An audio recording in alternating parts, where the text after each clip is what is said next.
Good afternoon and welcome to today's edition of NWCR's Removing the Liberal Blindfold for this Wednesday, the 7th day of October in the year of our Lord 2020. Now, I did this on Friday, then on Monday, then Tuesday, but we didn't have our internet service because CenturyLink didn't do what they said they would and get it connected for us.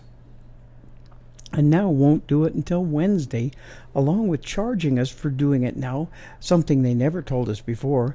So not only am I not able to do this, but my wife can't even work either because she works from home. Without the internet, we are pretty much dead in the water. But from Fox News comes this one. The left, when someone goes against the press, always falls back on the freedom of the press stipulation. But the press is supposed to be there to inform people of the news and what is going on, not something like the National Enquirer or something like that, a gossip newspaper.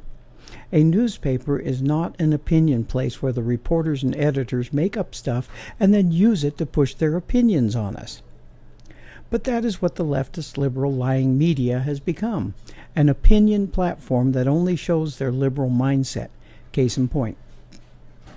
The New York Slimes ran this piece by two so-called reporters stating that since Trump has coronavirus, maybe he shouldn't even be on the ballot anymore. Really? This is the reason that I call that liberal rag the Slimes, because it fits them much better than calling them the Times. And like I said in my update that I did on Friday that I wasn't able to put out because I had no internet, and then I tried on Sunday and still couldn't put out, the demono-rats call the Republicans sick. But in reality, it is the left that is really the sick ones.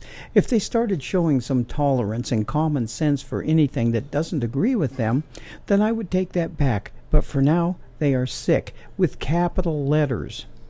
And now for the article.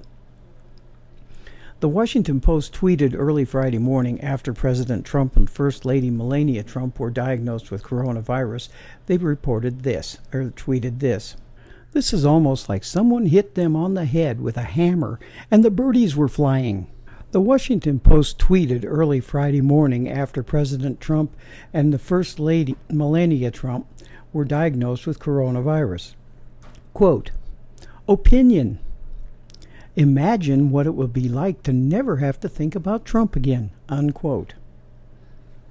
The ill-timed tweet was sent at 1:33 a.m. Eastern Daylight Time, a mere 39 minutes after President Trump tweeted the news of the diagnosis.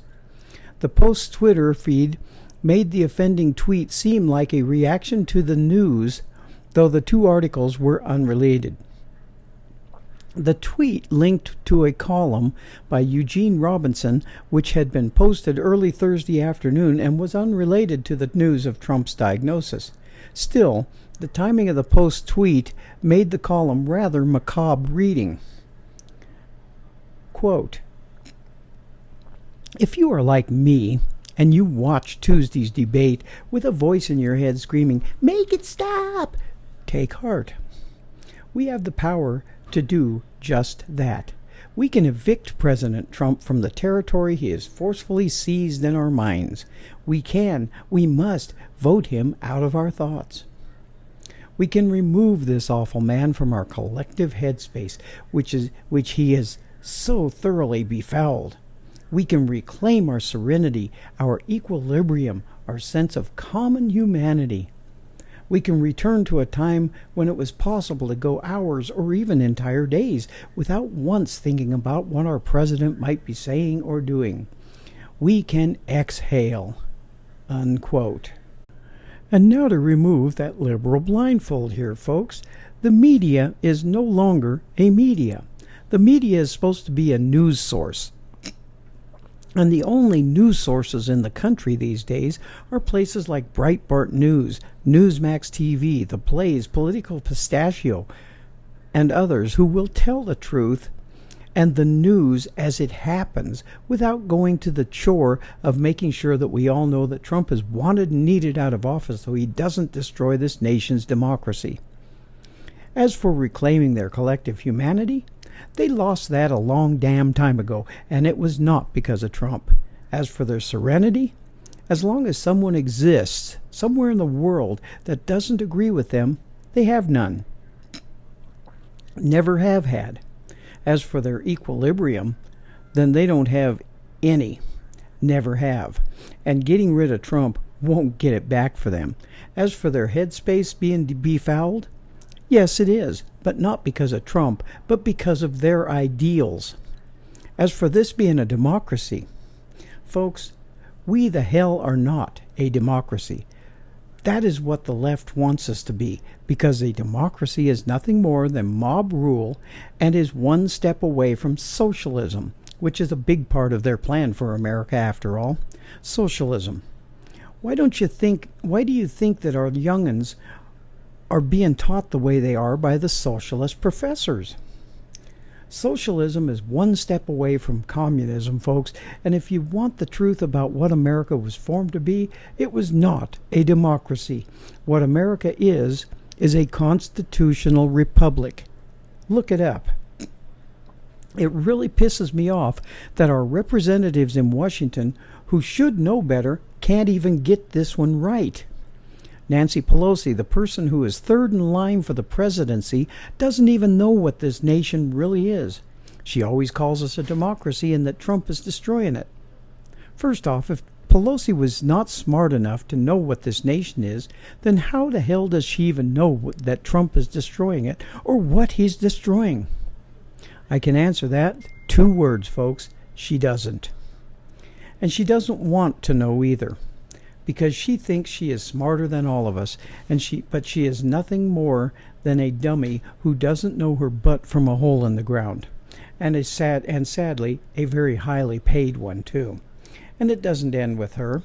Maxine Waters, Chuck Schumer, Gavin Newsom, Whitmer of Michigan, Cuomo of New York, all of them actually, Michelle Lujan Grisham of New Mexico, and all the liberal governors and mayors in this nation, none of them will accept what America really is and wants it to be a democracy. Why?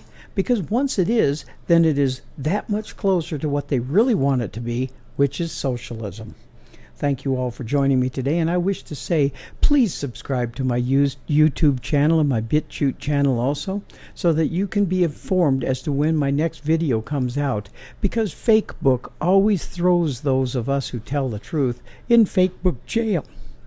And as a friend of mine used to always say, we will not be ruled, and we really have to stop allowing this to be done, folks, because that is what the left really wants, to rule over us. This is Robert the Infidel, and I'll see you all again on Thursday. This was actually done last Friday, like I had said before, but we had our internet down because of the move. They still haven't gotten it going, and it is now Monday evening. Please keep in mind that NWCR's Removing the Liberal Blindfold is brought to you through Conservative Nation Media, where America always wins. Have a blessed day.